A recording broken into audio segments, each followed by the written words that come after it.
May I introduce our new first officer, Commander William Riker. Commander Riker, this is our ship's counselor, Deanna Troi. Do you remember what I taught you, Imzadi? Can you still sense my thoughts? A pleasure, Commander. Likewise, Counselor. Have the two of you met before? We have, sir. Excellent. I consider it important for my key officers to know each other's abilities. We do, sir. We do. I too could never say goodbye, Imzadi.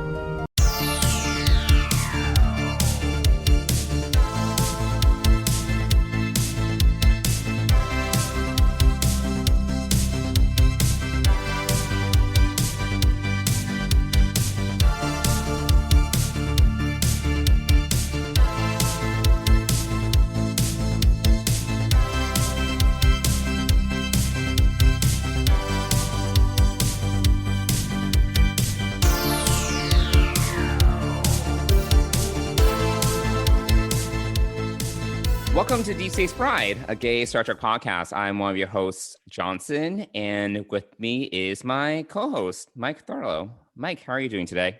I'm good, Johnson. How are you today? I'm doing okay. It is Sunday. The weekend is almost over. It's kind of sad and depressing, but here we are. Yeah, but we had some Sunday fun day kind of stuff going on. Did you? I mean, did I? You did. You went out to brunch with Dennis. Oh yeah, dim sum. That's right. You went to with your boyfriend. Yes. Yeah, we were in Chinatown. It was so far. I was so tired afterwards. Yes, and I traveled to the Bronx to meet up with my friend David. Oh, I didn't realize you went to the Bronx for brunch. That's really fun. Yes. That's like a journey. That was a journey. Yeah. Upstate. Not exactly upstate, no, but anything past 96 is upstate. Okay. Yeah. Well, do you want to introduce our special guest for this? Well, yeah. So episode? For those of you that were with us the last episode, we had mentioned that this episode would be a bit special because it is our 25th episode, which is a big deal. Technically, it's actually our 35th episode or so, but this is actually a 25th episode that we've published. So yes. It's fine. But we want to make it special. And to do that, we wanted to invite one of our friends to the podcast. So today we have a special guest, Nancy. Nancy, say hello. Hi, it's my first time on a podcast. Exciting. So everyone's probably like, who is this rando? Who is Nancy? So just to give a quick introduction, Nancy is a friend of mine from college. She's one of my closest friends. We've been friends for about 20 years. We first met in Chinese class in freshman year. It was very random. And we became friends pretty quickly after that. I mean, we had a few quizzes together and a few like in language class. For those of you that probably take language classes, you probably pair up people and you do like a little skit. You try to practice your, in this case, Chinese. Nancy had a few of those, and after that, we became friends pretty quickly. And just through the years, I would say that Nancy and I have grown in our friendship over time. Nancy is also, she's not part of the LGBTQ community, but she is a strong proponent and ally. Most of her male friends are just happen to be gay. And that's not even on purpose. It just so happens that way. And she met Mike. It's been, I guess, 2 years ago, a year and a half ago. I don't even remember. Yeah, I think and your birthday party. Oh, was it my birthday party that Nancy met you? Okay. Well, because I don't know, it's because Mike's gay or what, but they became friends pretty quickly too. So there we are. Nancy also has a special place in our hearts when it comes to this podcast, because Nancy also helped us to coin the name of our show, Deep Space Pride. So Nancy, do you want to talk a little bit about how that went, how that experience was, how you came up with the name of our podcast? Sure, happy to do it. So for a time, I was a naming strategist at a branding firm. And so I picked up all of these skills in like how to create a PowerPoint and etc. Well, I mean, the I creative love PowerPoint. Continue. yes. Well, the creative part of it was actually learning how to, I guess, funnel my creative energies into coming up with names for products and companies and services. And so this was a really fun little side project for me. Yeah, we had like a briefing call. You asked us what we were looking for. You're like, what's your objective? What are your KPIs or whatever? And then you put together this whole presentation for us, which I really enjoyed. It was great. It was so fun. So just a grand overview of what inspired me in coming up with the names or name candidates, if you will. I took a look at gay dating apps, then just general Star Trek podcast names, and then sort of gay interest podcast names rather. And so those were the three things that I lumped into this Venn diagram. And in the middle of that was our sweet spot, what we were looking for, right? Something that it intersectionalized sort of the gay experience, Mm-hmm. drew in a little bit of like the I remember fun. the Venn diagram. Yeah. Yes.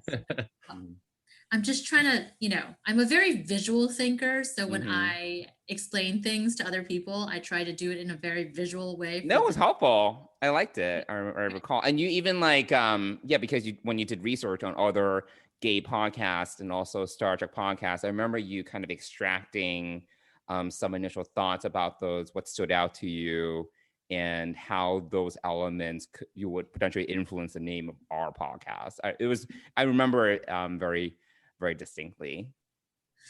Well, I'm glad you enjoyed the work. Yeah, no, it's great. I enjoyed the work as well. And so yeah, what we basically came to, and it's obviously an open discussion, and this is your podcast, so it really had to have a branding and an identity that was true to what you were trying to accomplish and what you were trying to communicate. And I think you chose a great name, and it's got a nice ring to it. It ties to the franchise. Mm-hmm. It's obviously it has pride in there, and I'm really happy with what you guys came up with or decided on. Yeah, totally. Yeah. I mean, it was, and no, it was in part of all the work you did. I mean, that was so helpful because we really didn't have an idea. I had one idea to start out with, but it wasn't. What was your?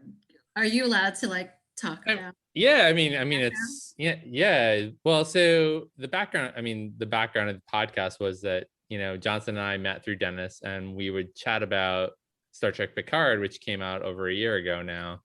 And so we just got into this every time we like, have you watched it? Have you watched it? And so I had been thinking about doing a podcast for a while on just leadership stuff or whatever, my own podcast. But then I realized that one, I needed a hobby. And I think this is a great hobby. I call this my hobby podcast. It was also the start of the pandemic, so we're all looking for things to do with our lives. Yeah, that's true too. But I had the idea before the pandemic. So once we start, we started recording in March a year ago, really, but we had talked about it in February, or even towards in January. So it was sort of a little bit before we went into quarantine. But the original idea, the idea that I came up with was the Picardians, kind of like the Kardashians.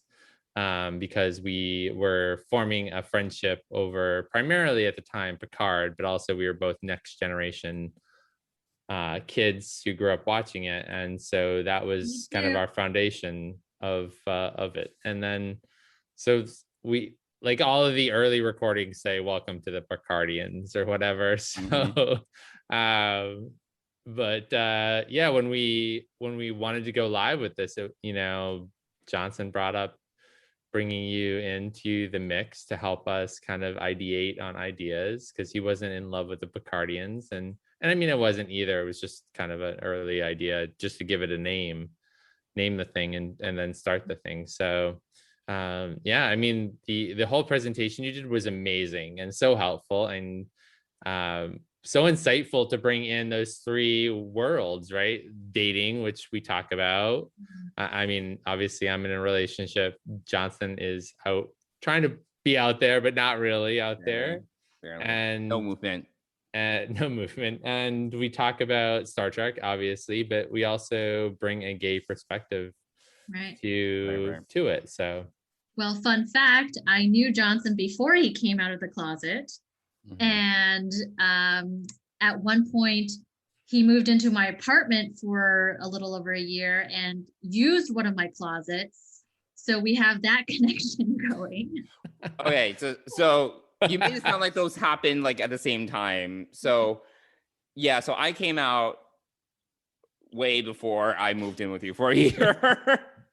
So I actually don't know. Time is a construct. Okay, I'm not quite sure what you're going for, but I think I get it. I mean, that's a good, that I did touches on the highlights of some of your relationship over the last 20 years. Yes. I folded some time. Yeah, you like collapsed. Yes, you did. Everything sounds like it happened at the same time, but it did yes. not. But Nancy, I thought that, like Mike is saying, I thought that was an amazing presentation. But I would also love for our listeners to hear a little bit about your experience at Star Trek, how you first was exposed to it. For our listeners that may be curious, Nancy is not as big an aficionado of Star Trek as Mike and I are. I would say that you had intermittent exposure over the years. You were exposed to TNG in the early years, but you didn't, I think, follow the Deep Space Nine or Voyager or anything like that, or then maybe here and there. But why don't you tell our listeners a little bit about your background when it comes to Star Trek? If there's anything about the franchise that's particularly appealing to you, anything along those lines? Sure. I'm sad to report that I am not a huge Trekkie. I don't know all of the trivia, but as a kid of the 80s and 90s, well, I mean, The Next Generation came out in the 90s. Late 80s. Yeah, but it was like on syndication repeat throughout all of the 90s. So yeah. I would say it was formative to my development into an adult. I think that it is phenomenal television. I think for its time, at least. I'm speaking specifically to The Next Generation because I didn't actually watch any of the other shows. I'm going to get around to watching Voyager and Deep Space There's only Nine. like 800 something episodes of Star Trek for you to catch up on. It's gonna happen one day. But I will say specifically regarding The Next Generation, seeing this idealized utopic future where there's no scarcity and there's complete abundance. Johnson and I talk about this all the time. It's like Star Trek is basically communism that works, right? There's a replicator, there's no hunger, there's no need, there is war between some alien groups and whatnot, but it's a different kind of war, than what we face here on Earth. In some ways, at least. But in a lot of other, very fundamental needs, there isn't really a lack. And in that sense, Star Trek portrays this very idealized society and world. And that's something that I've always really appreciated about it. And it's just that potential for this kind of utopia where mostly people live in peace and there is no lack and there is this harmony and there's this beauty in that. And there's this diversity, and not only diversity how we understand diversity in terms of race and ethnicity.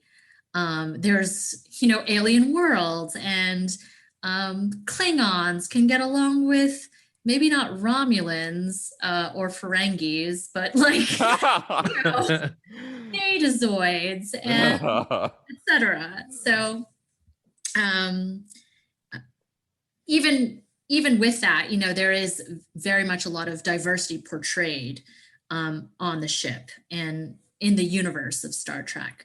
And so there would be Asian American women, and there would be, African American women, and so in the characters of Guinan, and there's really like strong female characters who were diverse, and there was diversity across throughout the ship, and that's something that I really appreciated, even as an adult looking back now, having that kind of entertainment available to me. As this young kid, I'm a first generation Chinese American woman, and growing up in America, and seeing that diversity played out in this utopic setting was very much, I don't know, echoed to me like the reality that I hope for in America. And yeah, I don't know if that answers your question. No, it does. Yeah. And, Nancy, I don't know if you listened to our first episode, because, Mike and I basically did an intro and we talked a little bit about our experience of Star Trek and what has drawn us to the franchise. And in a similar way, obviously our experiences are a little bit different. Our angle, I think, is similar, though, in the sense that for us, and Mike, I don't want to speak for you, so you can chime in, and I don't want to just repeat what we said in our first episode, but I think this idealized future where people are able to experience, live out, and celebrate their differences, whether it be their ethnic differences in beliefs, differences in their species, obviously Star Trek takes it on another level, but the analogy is there that there is this future where people can not live in the shadows and allow their differences to add to a greater whole. And for us, particularly when it comes to being part of the LGBTQ community, I think that was somewhat appealing, even in our formative years, even before either Mike or I even came out or even realized we were gay and things like that. Things like that really resonated. But Mike, I don't know if you have anything to add to that. Yeah, I would agree. I think it's, it did give you a picture of what the world should be like. And so that really resonated with me, Nancy, when you said that, especially since you're a first generation American, Chinese American, that definitely, that idealized world of, that you kind of hoped America would be, and that we still have I believe we still have the potential to be. We may not be living up to our potential right now, but I think that's certainly one of the reasons why I love Star Trek, is the idea that everyone can be themselves, and that's okay. That's accepted. It's actually not just okay, it's accepted and embraced, and your gifts and your talents are utilized in a way that is best for you and best for the society. So I think that's definitely, and you see a picture of a world of how it should be. I think for me, the Next Gen was definitely what I grew up on, but I started my Star Trek love with the original series. So, seeing a diverse cast like that, the entire world was encompassed on the bridge of the Enterprise in the original series. So, that's definitely the image I grew up in, is that people, I didn't grow up hating Russians because, Chekhov was a Russian, and Sulu was an Asian, and Uhura was representing the African culture, and all of that put together made a picture for the world as it should be. And so it was always that utopian, I think one of the things that it does lack, and certainly you see it a little bit. You see snippets of it, is this conflict, and interpersonal conflict is definitely part of the world, no matter what, even in a utopia. So Deep Space Nine goes a little bit deeper with that interpersonal conflict, which I think is good. And I think every series that's come out has expanded the franchise in a different and new way. So, that's definitely why I love every iteration of it for what it brings to the table. I may not love every part of it, but I certainly Like what, Neelix? Yeah, like Neelix is not my favorite. Neelix is so underrated. Anyway, yeah, we all have our favorite shows, and that we don't all. I'm rewatching Voyager like Johnson is again, and yes, we're. I'm not the biggest fan, but of the show. I mean, maybe it was just during the time of my life when it was on. It was just a different time for me, but the late 90s. Yeah, so long ago. Yeah, it was so long ago. But any Star Trek, they work towards showing how people can work together, can live together, can succeed together, and I think that that's really what Star Trek is all about. Awesome.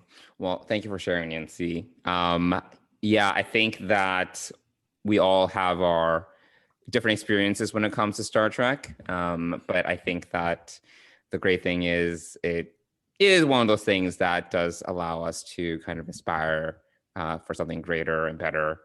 And I think at the end of the day, that's what Star Trek's all about. And like Mike's saying, we all take something different away from it. We all have different things that we gravitate to. And I think that's a great thing about Star Trek, that, it has something for everyone.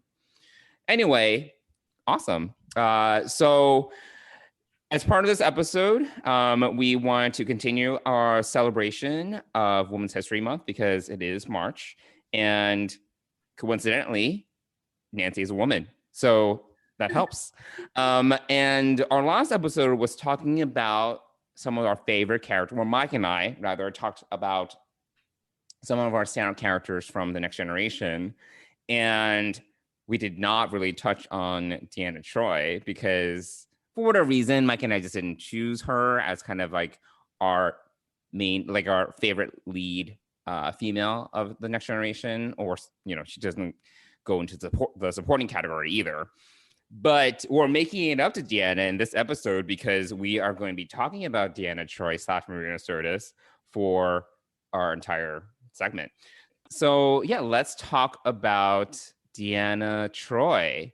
So what we decided to do is we watched a couple of episodes that feature Deanna, and we will get into that. But first, I think it would be nice for us to kind of just talk about Deanna Troi and, what we think about the character at large. So, Nancy, you are our guest. So why don't you talk a little bit about Deanna Troi and what you think of her as a character? I think she is arguably, this is based on the limited number of flashback episodes I was able to watch between Thursday and today, one of the strongest characters, strongest female voices on the show, who is able to exhibit her full or explore the complexity of what it is to be a betazoid, half human woman. And the counselor on the Enterprise. Later, I think she becomes like a commissioned officer, right? So you can fill in the factual. It confused me, and I probably need to go back to the memory alpha page when it comes to Deanna, because she is a Starfleet officer, but she doesn't have any lapels. Pins, so pips. She doesn't have. I don't know, Mike, do you know this? Because later on she does become like she becomes like a lieutenant commander. She goes through, and then a commander. Yeah, she goes through the command. Yeah, she goes through the command training or training program to But I mean, she went to Starfleet. She went to Starfleet Academy. It's not like she was just a counselor that's randomly on the flagship of Starfleet. Like Right. she's commissioned. But Well, I I was don't thought know. it was interesting that she sat in the bridge as a non-commissioned person when She was was commissioned. She was commissioned. but Yeah. she didn't have the lapel because they wanted to show her cleavage. Yes. Yeah, She didn't have absolutely. the They were. cleavage and a lapel. Yeah, no, that you can't have both. You can have cleavage or your pips, and they chose the cleavage part of this. Her bunny suit. Yeah.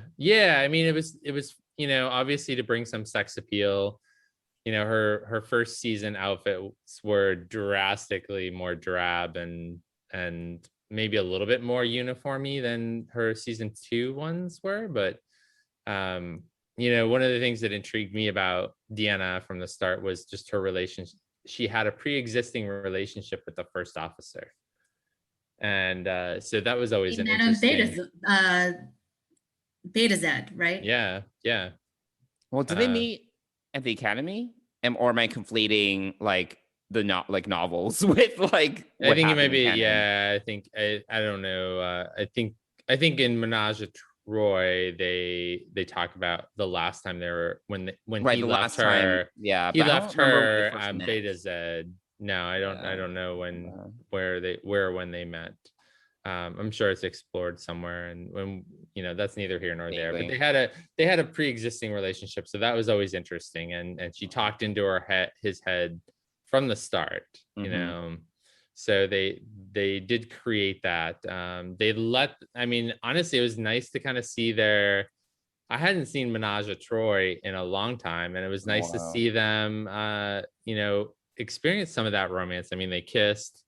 They were holding hands, walking along. I know. Well, that was also a little confusing because I was like, but they're like not together, but they're very intimate. Yeah. Because they were like walking through the flowery field and they were holding hands. And then he reaches down and kisses her. I'm like, what is happening right now? Yeah. They're not together. Right. Yeah. I mean, I was like, all right, sure. But I thought it was nice. It was nice to see that because we hadn't really seen that in a while. Like it's any rare. sort of, we don't even really get to see it even more so until the movies, right? Till Insurrection and from there. So, and obviously into the future, on the Titan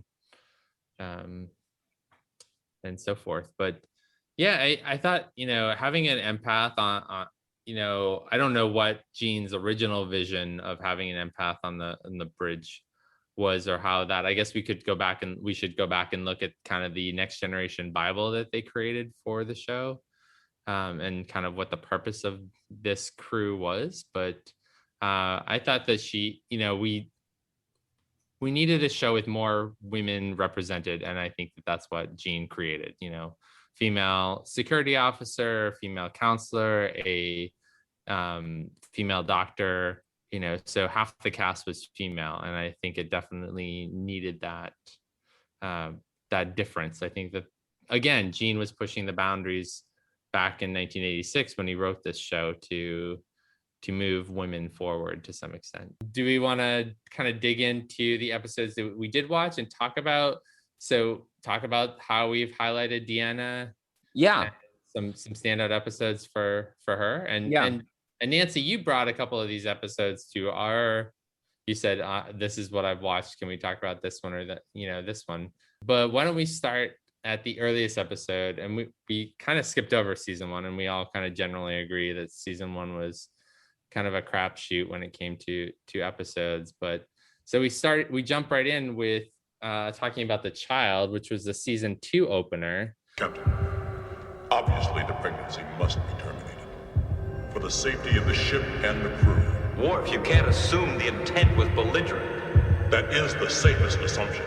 Captain, this is a life form. Not to allow it to develop naturally would deny us the opportunity to study it. If the fetus is aborted, laboratory analysis is still possible. Doctor, is there any health risk to Counselor Troi if the fetus is aborted? Captain, do whatever you feel is necessary to protect the ship and the crew. But know this. I'm going to have this baby.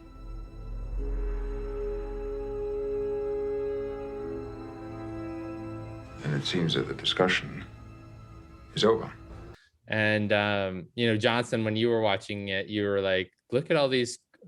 Both Johnson and I love talking about like starships, and how they look on screen and whatnot. So there were some cool visuals, and a very orchestrative opening to the second season. I don't know if you picked up on that, Johnson, but then we get into seeing the differences between season 1 and season 2.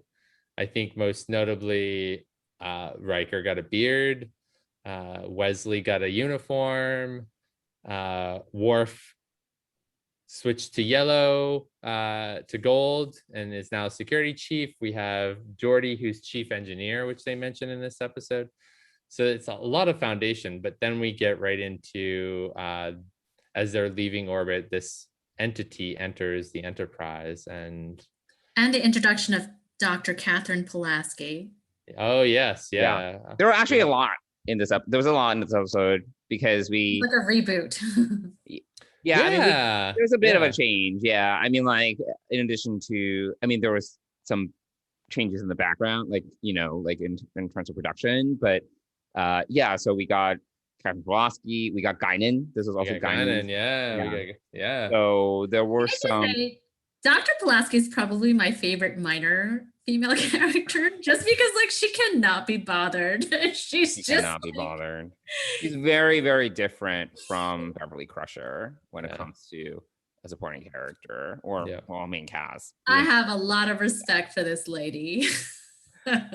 But she was also in 2 episodes of the original series. She played 2 characters. I didn't know that in the original series. Yeah, so so she's familiar to Star Trek, at least in that way. But she definitely brings a different energy, different dynamic. I mean, we've lost 2 female leads, and now we've gained a 2 kind of guest stars who actually impact things a lot more than some would say the 2 stars that they replaced. Yeah, this episode was interesting. And Nancy, I remember that when you had basically started to make an attempt to watch all of TNG, which stopped. But again, so we're in season 3, I think. But I do remember you kind of calling out The Child as an interesting episode, and that it was, it stood out to you. So do you want to tell our listeners a little bit about your takeaways from this episode and what you thought was interesting? Sure. I wrote some notes. We love notes. Yes, notes. I was watching through the episode, and literally, this is one of the reasons why I respect Dr. Pulaski, because how we're introduced to her is they're all on the bridge, right? And Jean-Luc Picard goes, where's this bitch? Like, where is she? And someone, and LaForge is like, with the tracker thing, he's like, she's in 10 forward. And Worf was like, oh, that's not a good start. And so Picard goes to 10 forward to look for her. And the first thing she says to him was, sit down, Captain. You better listen to this. Like, they didn't even have a formal like handshake or anything like that. She didn't care. She's just like, I don't care who you are. You're the captain, whatever. Listen, I'm doing my job here. So that's when we learn, it goes from there and it cuts into their, what was it, the interrogation room? I don't know, whatever. No, it's a brief. It's not an interrogation. The conference room. It's like a conference room. Yeah, it's like what they have. You can just correct, what I call things. It's fine. So they go into the conference room and they're all sitting around, and this is such a personal thing to share, right? But then Dr. Pulaski is like, well, Deanna's pregnant, to the entire room. And you have like all the men, and I think it was LaForge and Worf and Picard and Data. Mm-hmm. and then you had Dr. Pulaski, and then Troi, and then Dr. Crusher, I think. No, Dr. Crusher's not on the show. I don't know who else was in the room. No, she was But not. basically, all of the men, it like pans the room, and all of the men are like, like, like scandal, like in Bridgerton or something, like something scandalous has happened. Yeah, And exactly. the most scandalized is Riker, because it almost looks like, Yeah, he was like WTF.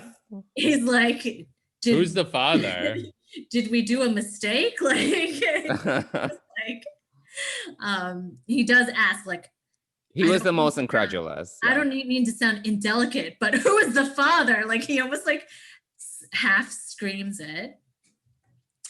But it's so interesting, the scene, because if you actually watch that scene, there's all this chatter in the room, but it cuts to the fetus. And I think it's because the fetus is, Dr. Pulaski describes the fetus as being half human and half betazoid, just like Deanna.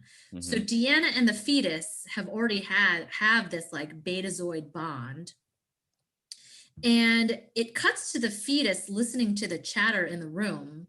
And the viewer, or at least I got the sense that, they are bonded in a way where this chatter around them, at one point, Worf is like, we need to have an abortion. Like, this needs to be aborted immediately. And yeah, it was like very clinical. They were talking about it very clinically because I think it was Data that was like, oh, like this warrants further study, and we can't do that if it's like the process is aborted. And then Worf was like, well, if you abort it, the fetus can still be examined. I was like, what the hell? Like, it was a very odd conversation. It was very clinical in a sense. And I thought it was interesting in that they were purposely having the men talk about it this way. Yeah, it was really harsh. Yeah. Really harsh. Well, that's how it's done in the US Senate. So yeah, like, I think there was a little bit, there was a little messaging there. This is like 30 years out from, then, but those kinds of conversations are still happening like that. But anyways, not to get off topic down the rabbit hole of abortion and women's rights and all that, but I thought this was a very nuanced way of just like specifically exploring Deanna through the lens of this hostile takeover of her body through this alien. And, I think she does bond with this fetus because she is extra human. She is betazoid. And I think just seeing her through that lens, like, I don't think it can be extrapolated into, that's why it's not a rabbit hole, because we can't talk about abortion rights as a whole, because it's very specific to this alien, like half alien. Right. It's a very unusual situation. By this other alien being who impregnates her, So I do think it was a very cool moment for Deanna, though, because at the end, she interrupts them, right? And she's like, Captain Picard, you can do whatever you want to protect the ship, but I'm having this baby. Yes. And I thought that was a great moment. Like, because she was just like having none of it. And then Picard was like, I guess the discussion's over. Yeah, she put the men right in their place at that point. And I think that was, I wish we could show just that scene to like you said, the US Senate today, or, it's unfortunate that these things that Star Trek talks about for the last 55 years are still in play today. And Johnson and I talked about it with Far Beyond the Stars, certainly with Women in Motion with Nichelle Nichols. There's just so many things that are still in play today when it comes to women's rights, and that this episode is really appropriate for. Right. But then the next scene, it cuts to her being pregnant and waddling around on the bridge. And I don't know how many other prego people have graced the bridge, but there she is. She's just out there. And I think just in general in the 80s, that was just something that's not seen on television, right? Like the whole how people are born is just somehow like taboo. Like you're not supposed to talk, because if you talk about that, then you have to talk about where do the babies come from? Like God forbid you have to talk about sex.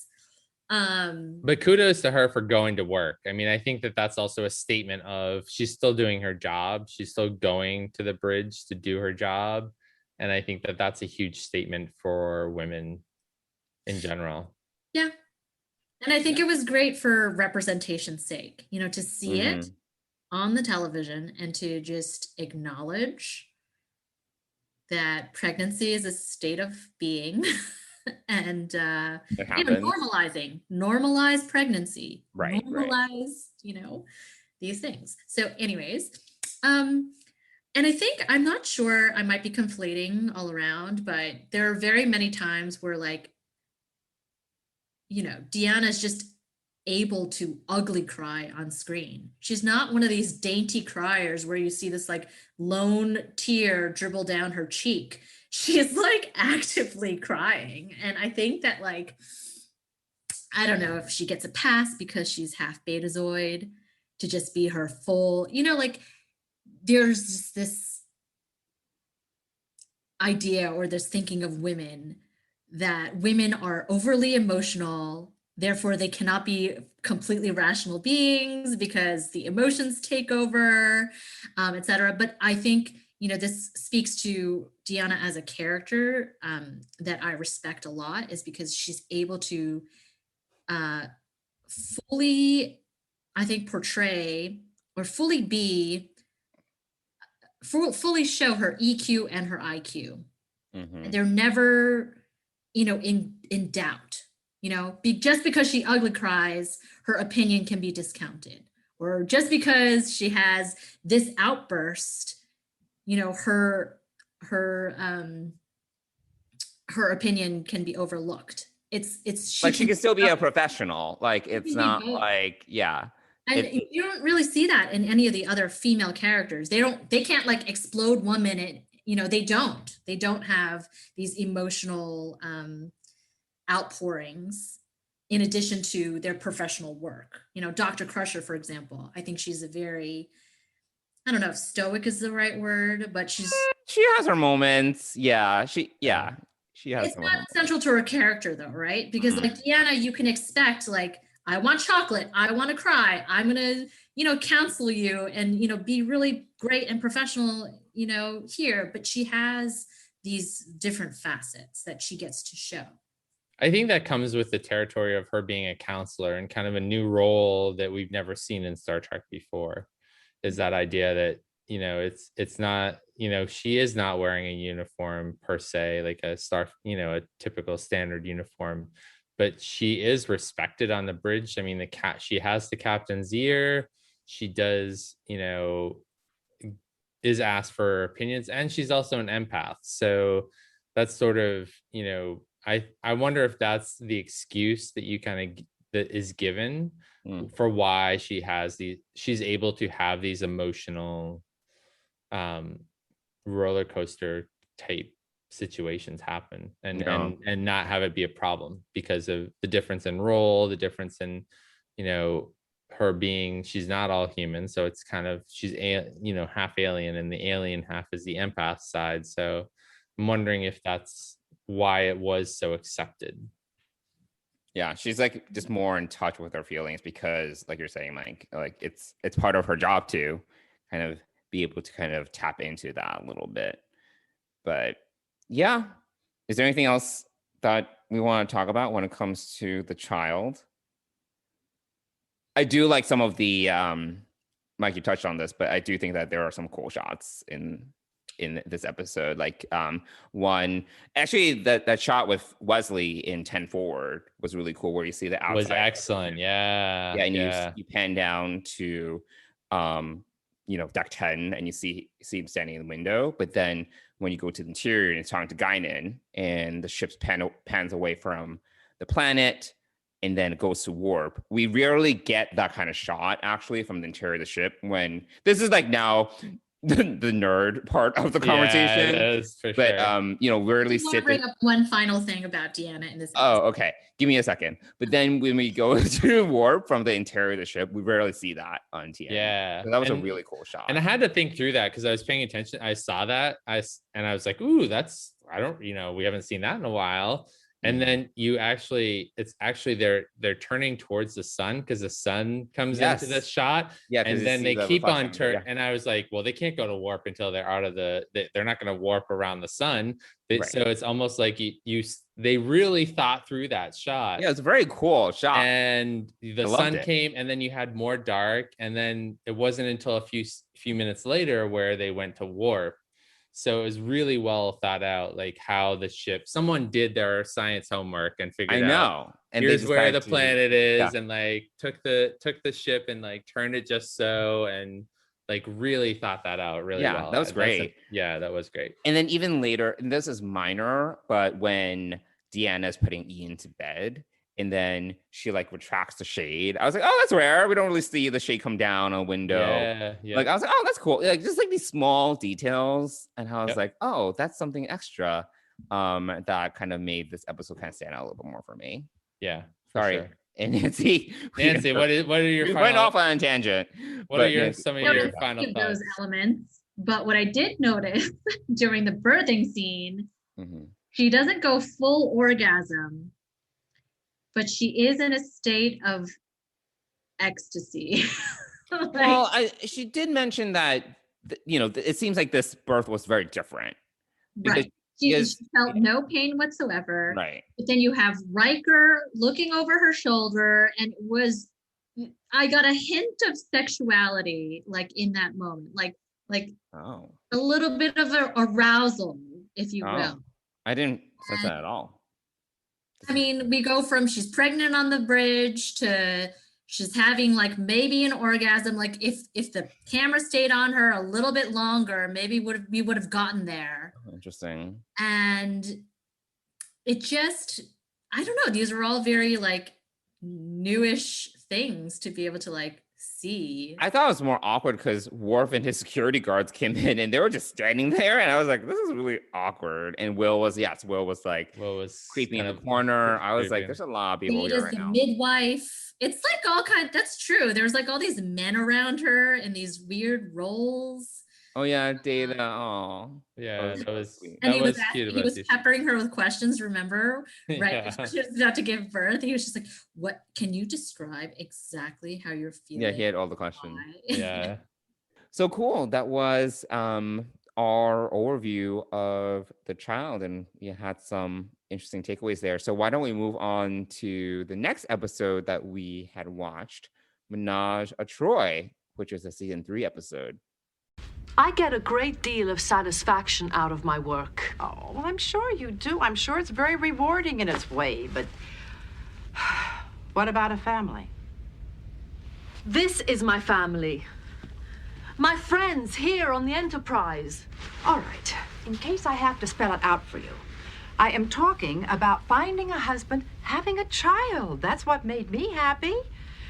At least until now. Mother, look.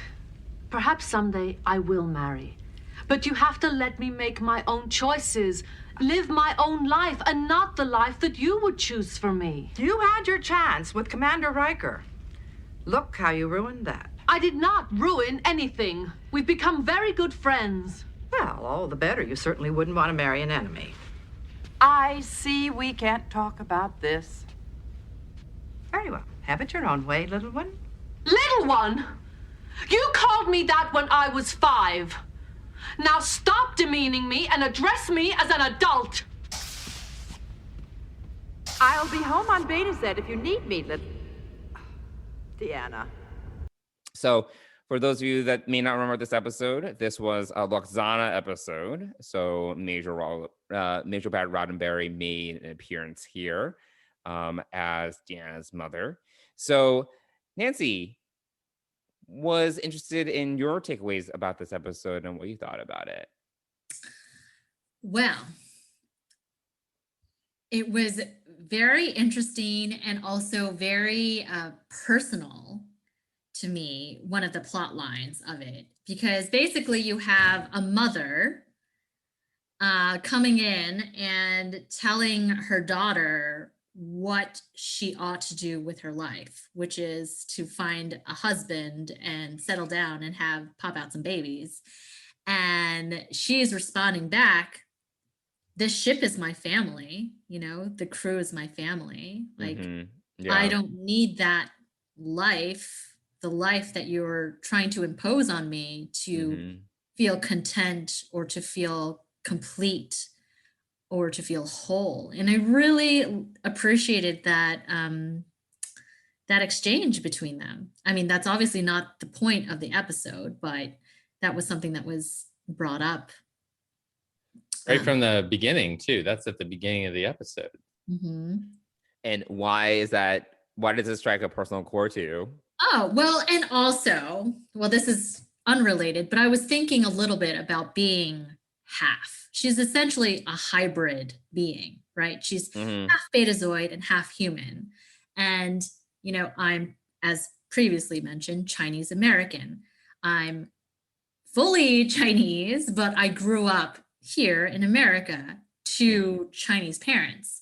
So I grew up in essentially two cultures. And I was thinking about it in terms of that, that hybrid reality, that idea of having one foot in different cultures. Right. And I think for her, what was interesting about why I thought about that was even in the beginning when they were in, I think, 10 Forward, and Luxana is it Luxana or Lawaxana? Luxana. Luxana. LWAN. It's kind of hard to say, but anyways. Luxana, yeah. Luxana, I wanted to make it sound more alien, so. Yeah. So she's like trying to telepathy with her daughter, right? Like she's talking to her telepathically. Yeah. And Deanna was like, when we're around humanoids, it's not polite to have these internal conversations. And the mom was just kind of like, oh, whatever, these humanoids. And that just, to me, I don't know, triggered something in me where it's like, definitely growing up in these two cultures, as I mentioned, I definitely got messaging from my mom, about like the Chinese way of doing things was somehow better. And it just reminded me, and it triggered that in me, which was, it's a minor thing, but it's like so interesting how I watched that and what it elicited in me. So those were some things I wanted to pull out in the very beginning that didn't have anything to do with like the major plot line of the action. No, I think, I think a major thing about this episode is kind of diving a little bit deeper into their mother-daughter relationship. I think that those are totally valid points because, as you're saying, like there are elements of their relationship that really resonate with you in that regard. And for me, like what totally resonated with me was later when Deanna goes to her mother's quarters to kind of apologize and be like, sorry, I kind of blew up at you earlier, right? It's not like 2 minutes later, she's like storming out, like because Luxana is kind of going back to like there's the triggers, right? Like Deanna has when Luxana. She's calling her little one. Little one was the trigger. Yeah. And for me and my mom, I'm obviously my mom and I, it's not like a mother-daughter relationship, but I am her only child. Like she always refers to me. I think it's also the Chinese of it all because, for our listeners that don't know, I'm also Chinese. She refers to me as like a child, like, but I think sometimes the terminology is, that doesn't mean like you're not an adult. It's just like, but sometimes the way that she says it makes me feel like juvenile.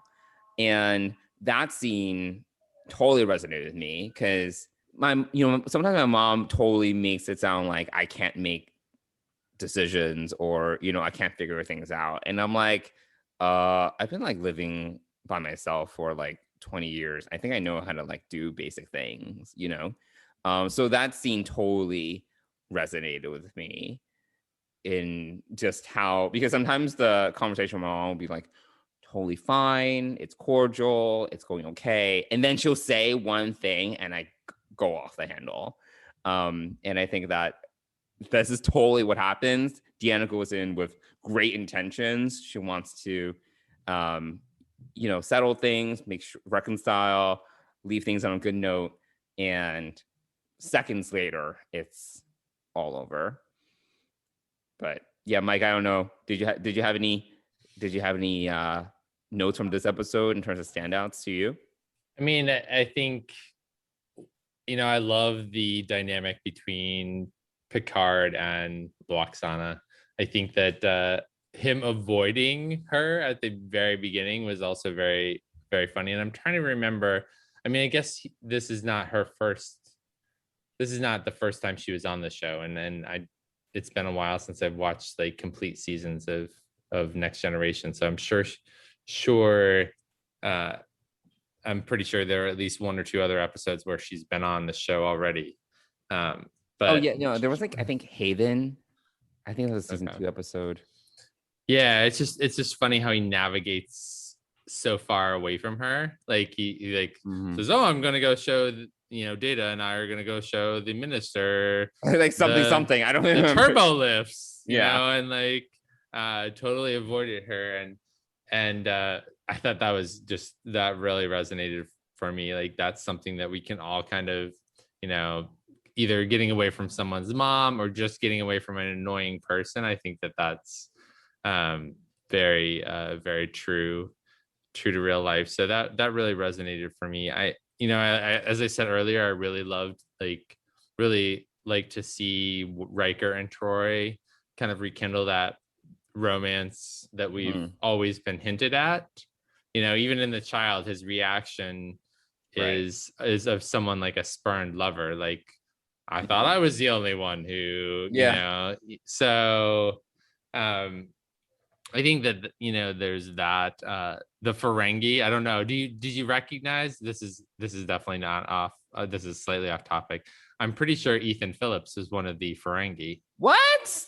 Was he? Yeah, I'm pretty sure he was the Dr. Ferengi on that episode. What? So, are you sure? We can look it up. Yeah, well, I didn't look know. it up, but I am almost sure that it was him. So that was cool to see. I thought seeing the 3-dimensional chess being played was a cool callback to the original series as well. So we got a lot of great scenes. I thought that how, and I don't know that I noticed this before, like when they beamed Deanna and Loxana from the brig to the captain's room and they were suddenly naked. I thought that the visual was females do not deserve the honor of clothing. Yeah. Very triggered. Well, very triggered. Wow. Well, that is the Ferengi culture. Like, women don't wear clothes. Yeah, their women don't wear clothes, and but visually, the beaming and the clothes dropping, I thought was great. That was a cool visual. Yeah, Nancy, sorry, what were you gonna try to say? Go ahead, Nancy. He said it. It wasn't even just that, like culturally speaking, their women don't wear clothes. It's the line was. They do not deserve the honor of clothing. It wasn't even just like, oh, they're just used to, being in the buff or whatever. It's apparently an honor to have clothing, which females do not have the honor of. Yeah, I mean, they don't really explore the Ferengi that well in The Next Generation. We get bits and pieces here, but they're explored much more extensively in Deep Space Nine, which I totally recommend that you watch one day. But they did a great job of actually fleshing out Ferengi culture because Quark was like one of the main characters in his Ferengi. The guy who the bartender. Yes, good job. Yeah, very good. He handled the gambling. Yep. Yes. Exactly. It was an establishment. Drips and drabs. Yeah. But the Ferengi were originally thought to be the big enemy that were. I don't know what they were thinking. Yeah, they didn't really think that one out. They didn't that's how it started, at least in Yes. season 1. They were the enemy, Mhm. and also their ships were significantly, they matched the Enterprise for Yeah, they're sure, pretty if not. powerful. Yeah, so I think that it's interesting to see the development of the Ferengi Yeah. throughout Next Generation, which does lead to Quark and to even deeper dives into Ferengi culture and Deep Space Nine. Yeah, so trivia note. So yes, they tried to introduce Ferengi as a major antagonist for the show. They were not very well received. So then they came up with the Borg. So that was basically the solve. And obviously that was, I think, a much more successful antagonist for the series. But in terms of for this pairing, though, is that trivia fact is that Betazoids can't read Ferengi minds. Right. Mm-hmm. Yeah. Because of the way their Data was trying to nerd out on and explain, because he was like, he alluded to the fact of like how their brains are they're like 4 hemispheres. Yeah. Kind of like a cow's stomach. Oh, interesting. I mean, it's 4 something. But I was trying to say that on Deep Space Nine, we get much more into the culture of the Ferengi, and basically women they can't do anything. Like, they don't wear clothes, they can't have property, they can't have jobs. They're all, So it's like so interesting. They're at a high technological level, but societally and culturally, how we would, as humanoids would describe them is that they're pretty backward. Right. I mean, they're driven by capitalism. And I think actually in Deep Space Nine, it was explored that, because I think the question was like, yeah, they're so advanced technologically. How does this make sense? I think there was a conversation about that, and they bought their technology. It wasn't like, I have a QAnon conspiracy. What? What? Like literally QAnon conspiracy. I don't get it. Like Q just goes around because he's there to sow chaos. It's like, let's make this like backward kind of like alien tribe. Let's give them warp. Let's make them warp capable and throw them into the universe and see what happens. And let's watch what happens. Because it's like, how on earth? Because also how they're portrayed in this episode, unfortunately, they're not very intellectually like deft, right? Like they can't win at the chess. Like at the chess. This Damon Togg, who's the leader of the ship, is like, not very with it. And like the doctor is about to, basically they're going to have a coup d'etat from the doctor who wants to keep the females alive to study. Right. I think that this actually speaks, unfortunately, to the Ferengi as a species, where they eventually become kind of the joke. Like, they're kind of portrayed as like these, they have their moments, but they're also kind of like simpletons. Yeah. Because most of the Ferengi episodes on Deep Space Nine, they're done for comedy versus they're very serious. Hence my QAnon theory. All right. Take it or leave it. Now we're just kind of conflating different things. Yeah. Although that did bring to mind when you said buying, they bought their technology versus what's the Pakleds who steal their technology. And end up being being a huge threat in Lower Decks. So another we're talking about, but it's okay. Another very simpleton race that acquires through power and through stealing. So Ferengi does it through commerce, but yes. Anyway, what did anything else stand out for us when it comes to this episode? I mean, weren't there a lot of, and maybe Nancy, you picked up on this, there were a lot of telepathic conversations between Lwaxana and Deanna that were, where they were not fighting, right? They weren't at odds. They were working together. So I'm just gonna put it out there, like when Lwaxana has sex with Damon Togg, like, and the fact that Deanna can feel it, I would not want I don't think they really have sex. She just gives him umox. Yeah. I think that the camera cuts away. I don't think they I think you need to rewatch that because Okay, well, the look on Deanna's face. No, there is. Yeah. I mean, but like, I think it was just general more than disgust. the I level don't of disgust that it takes to like rub someone's ear down. There's Yeah, definitely some other kind of rubbing happening. I don't think they have that kind of sexual encounter. But I mean, that's how I read it. So Okay. I mean, off screen is what you make of it, right? So, and you're right though. Deanna did have a strong reaction at some point right after that. So I mean, yeah, I think anything could have been happening there. You're right, Nancy. I think yeah, it goes off screen, so yeah, it's hard to say definitively what happens or what doesn't happen. And can I say I'm allowed to because I'm a woman. But Loxana's cleavage is phenomenal. Like she's a very fit woman of her age. Yes. Yeah. No, she isn't afraid to show it off either. 5 stars would recommend.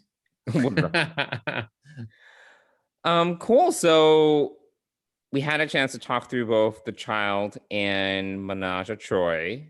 Deanna is such a strong character, and I think she's an example of how Marina stuck it out. I'm sure it wasn't easy losing 2 female co-stars. Yeah, kind of being on her own. I mean, it would be interesting, someday if we get Marina Sirtis on the show and he interview her. Sure. Yeah. Let's talk to her about what it was like at the end of season 1 and when she was the only female left standing, and what that summer was like, that break from taping. Yeah. And how she maintain the relationships with Gates and Denise, or People love chocolate.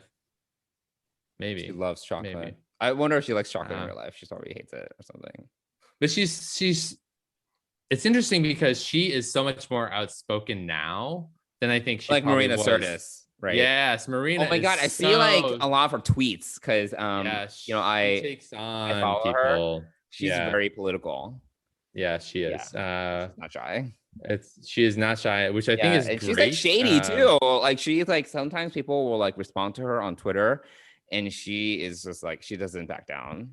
It's really yeah. So kudos to Marina for that. But yeah, I think that it must have been tough to kind of go through those 7 seasons and really stick it out and be the one who was there the whole time. So she was there the whole run of Next Generation, and she got a few episodes here and there, but even 7 years into this, you're still getting only 1 or 2 shows that focus on you out of 26 episodes. I know. I think that was a struggle because we were, when we were talking to Nancy about what episode should we watch about Deanna, and we were like, what episodes are there? Because there are some good ones. Yeah. But it's like probably on average 1, maybe 2 a season. Yeah. And I think that honestly, as much as we do commend the Next Generation and Star Trek in general for kind of pushing the female agenda forward, I think that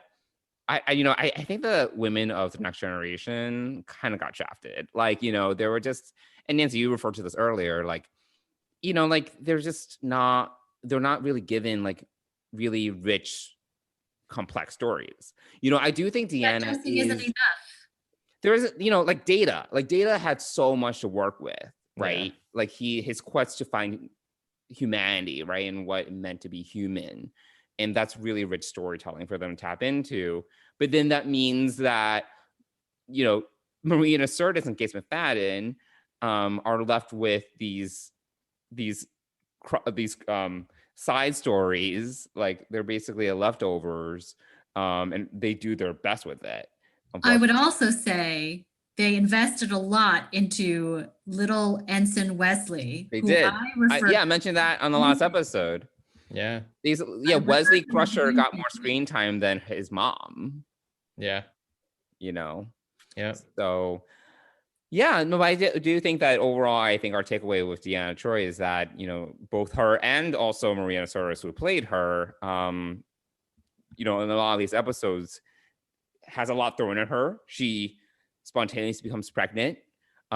She is kidnapped by the Ferengi and kind of thrown into the situation, and kind of needs to kind of deal with these situations. And I think in all of them, she kind of is able to grow and evolve and kind of show how adaptable she is as a person. So I think kudos to both Marina and to Deanna as a character. Absolutely. Yeah, I agree with that. Cool. So we have only a few minutes left. So why don't we drop by, as we're talking about it, Deanna Troi's office and do a little bit of dishing of Deanna. Come in. Hi. You got a minute? Sure. So Nancy, this is the first time that you're with us on this podcast. So basically, hopefully not the last. Maybe not the last. We'll see you back for our 50th episode, maybe. So this is the segment where we talk just a little bit about what's going on in our personal lives and, you know, how things are going. And Nancy, you are our guest. So why don't you start? What would you like to share with Deanna? Who's Deanna in this scenario? Are you Deanna? It's really just sharing with the universe. It's not really. Yeah. I'm not actually your counselor.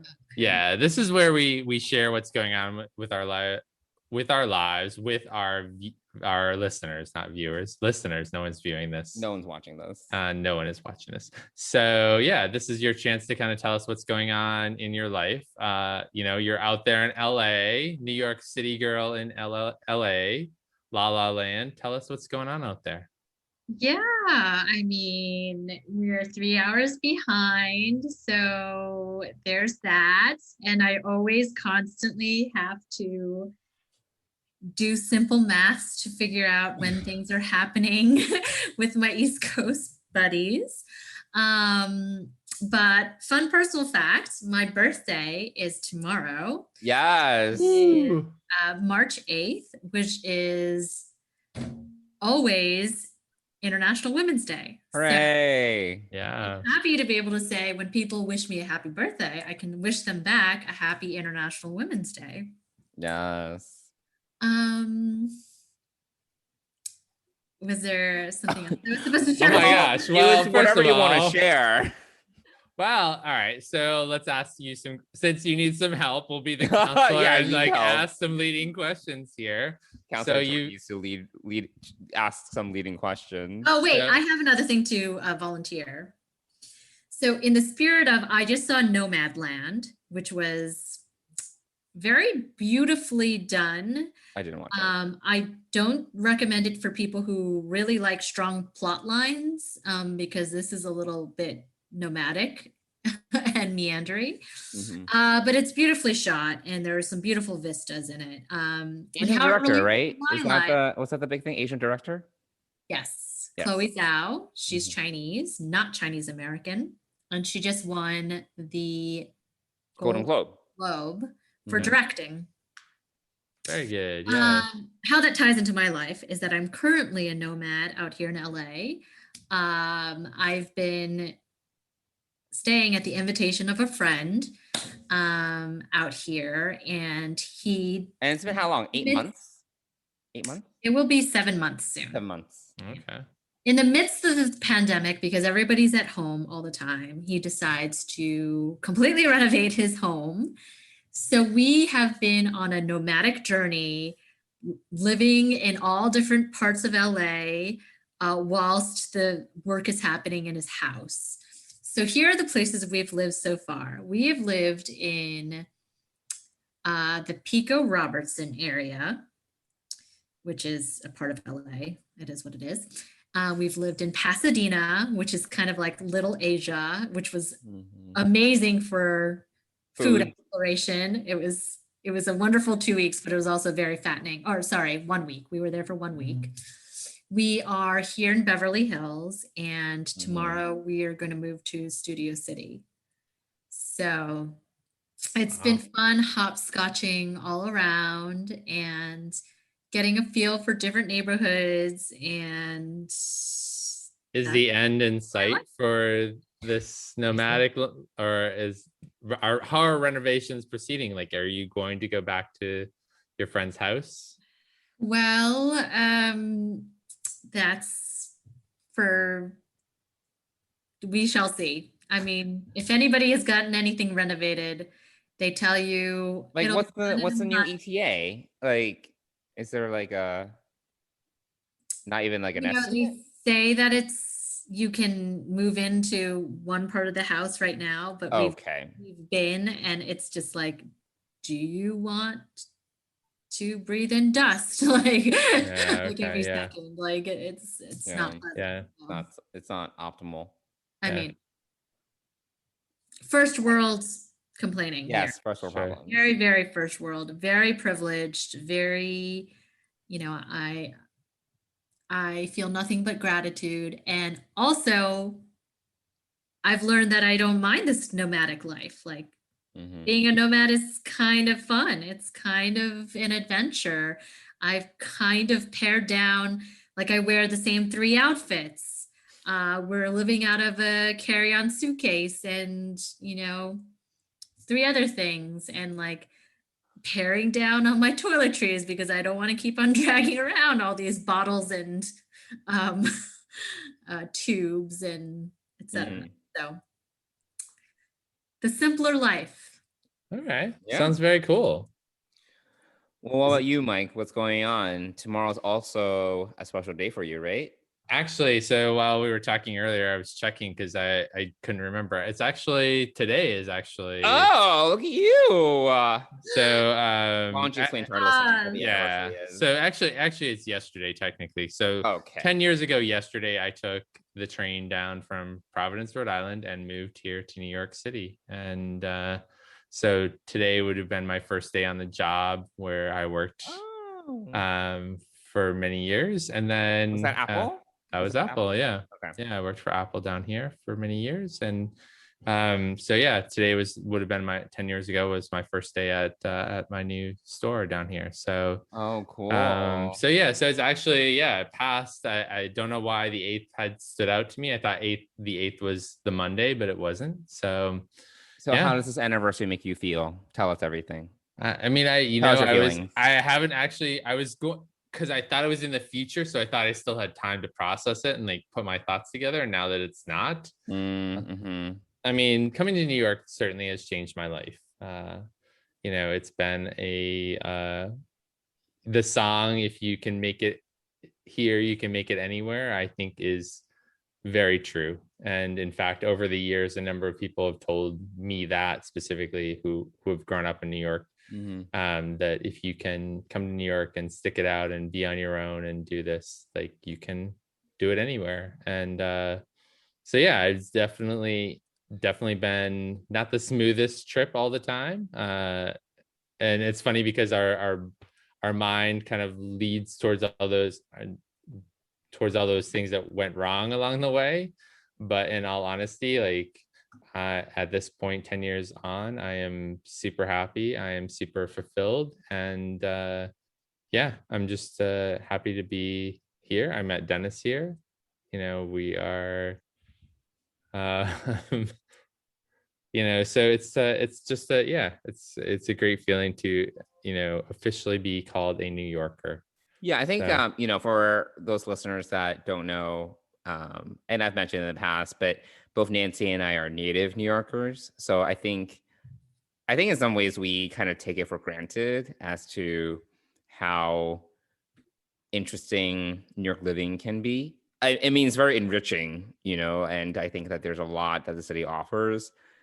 And I think we take it for granted a little bit. And I think for transplants, as such as yourself, I think that it's definitely an adjustment. And I think 10 years is probably, you have a good sense as to what New York offers and what it entails. And I know that Nancy has also voiced that during her little stay in LA, she has also missed New York. But there's no place quite like it, really. You can't imagine what it's like to live in a bubble like New York City and be around so many different cultures and so many, like blocks away, like blocks away. just Yeah. like, Or a okay. subway ride, like Mm. it's definitely, I think the challenging part is that, the family that I'm close to is 4 hours away, and it's obviously it's been a year. Well, it's, been a year where I haven't gotten to see them a lot. So that's the hard part. But yeah, I mean, there's no place like New York, and if you can do it, I definitely recommend it. I mean, now there are historically low rent prices. There So are, yeah. if you've ever thought about it and you can work remotely, or if you're looking, like, now is a great time to come to New York and, start that adventure. But yeah, I've learned a lot. I've grown a lot. I've met some great people here, some of my best friends, and some of, obviously my partner in crime. So yeah, it's been great.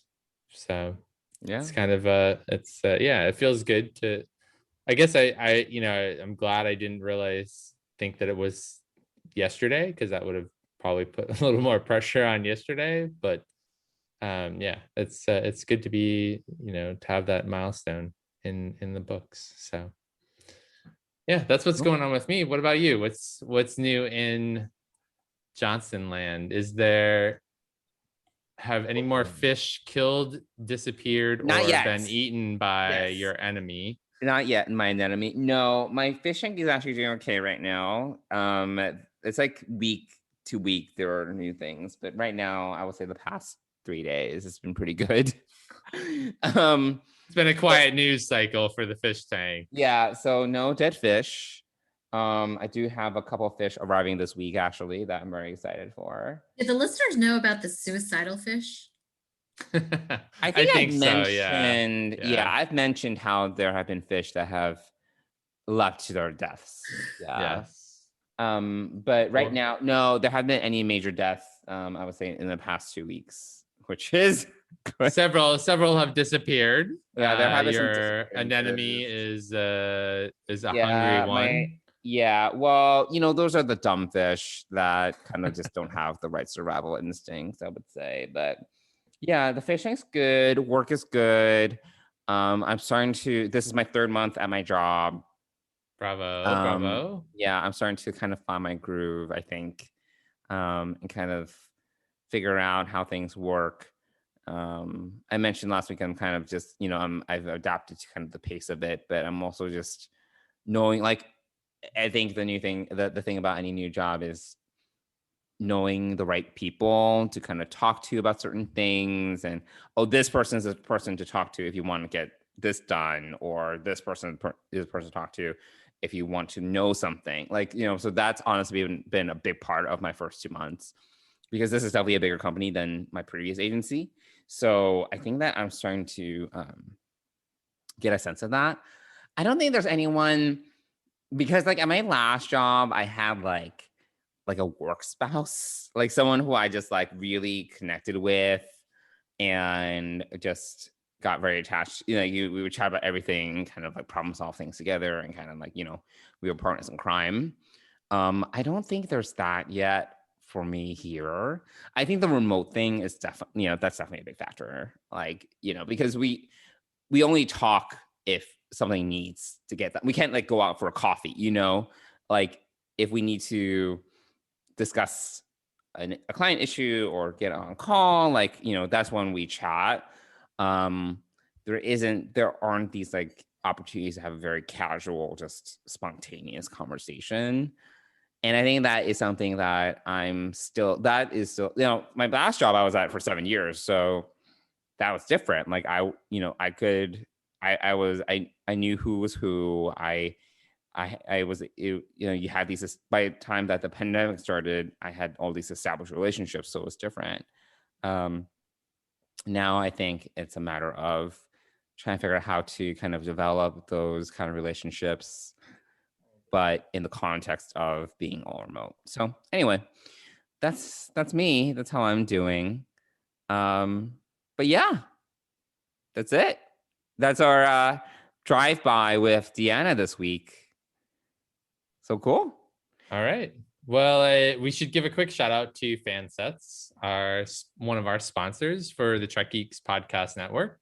And since we talked about Deanna this week, I like to highlight what Fansets has for Deanna pins, and they have 3, which are really great.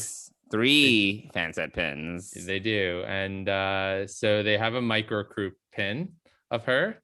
They have a Woman of Trek from series 1, and it's got the glitter from series 1, so that's kind of cool. Okay. They have glitter and non-glitter ones. Okay. Deanna got a glitter one. Do you own any of these, Mike? Do you own any of these Deanna pins? Or I do not own the Deanna pins. Remember, I have Nichelle Nichols and Jadzia Dax. So I have Uhura and Dax for my Women of Trek collection. And then they also have one of our favorite episodes from Picard was Nepenthe. So the episode pins from Picard season 1, episode 7 includes Deanna on it. And so that is also available. So if you, and these are just the Deanna pins. If there are a ton of other pins, hundreds of other pins that you can choose from. Yes, all the pins. Yes, all the pins. Yes. And if you use our promo code DS Pride, you'll get capitals. Yes, you're interrupting again. I'm informing our listeners about information you are leaving out. DS Pride is the code that you need to put in all caps, and you will get 10% off your order. Yeah, and if you spend $30, you're going to get free shipping. Yeah, it's free shipping.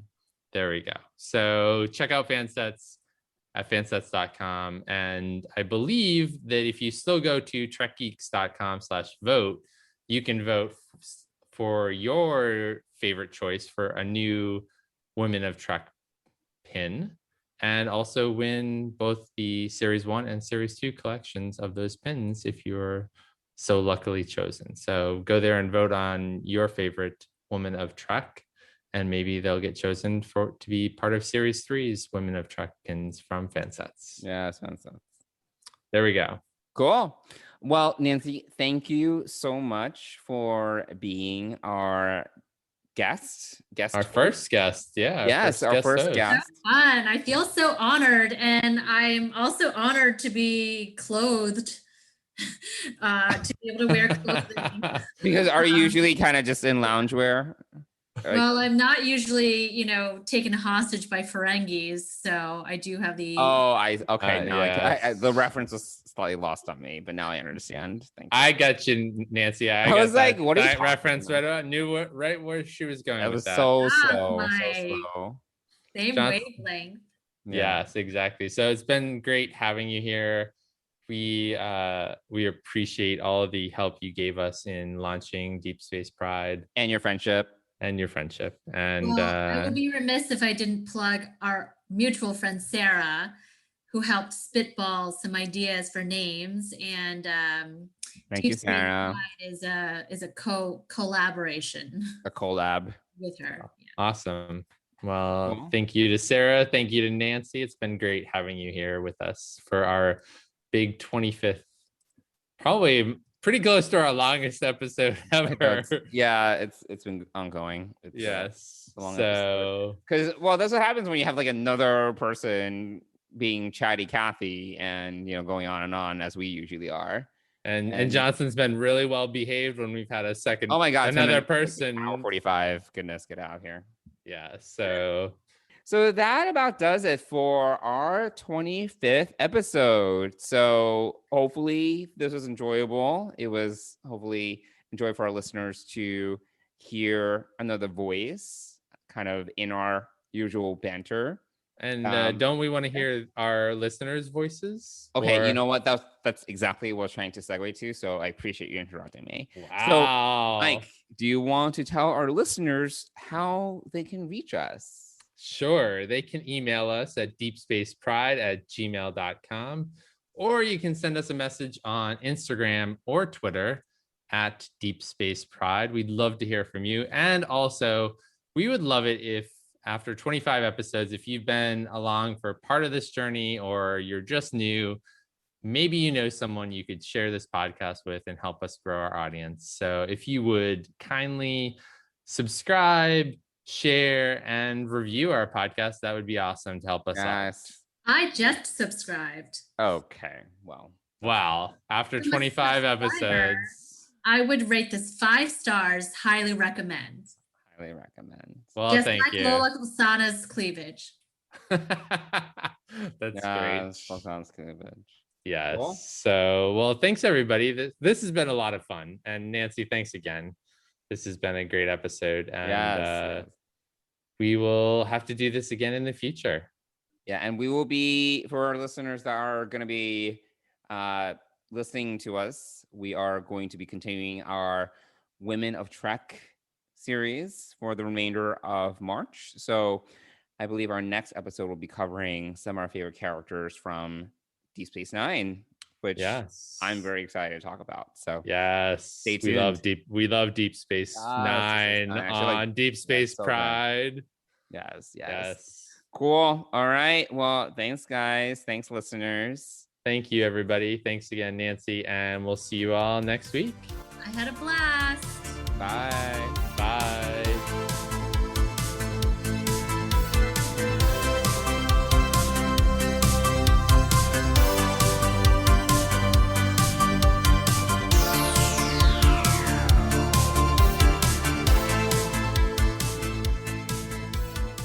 Deep Space Pride is a production of Coconut Media Works. Executive producers Bill Smith and Dan Davidson. For more great Star Trek discussion, discover the other shows of the Trek Geeks Podcast Network at trekgeeks.com or find us in Apple Podcasts, Spotify, or your favorite podcast app.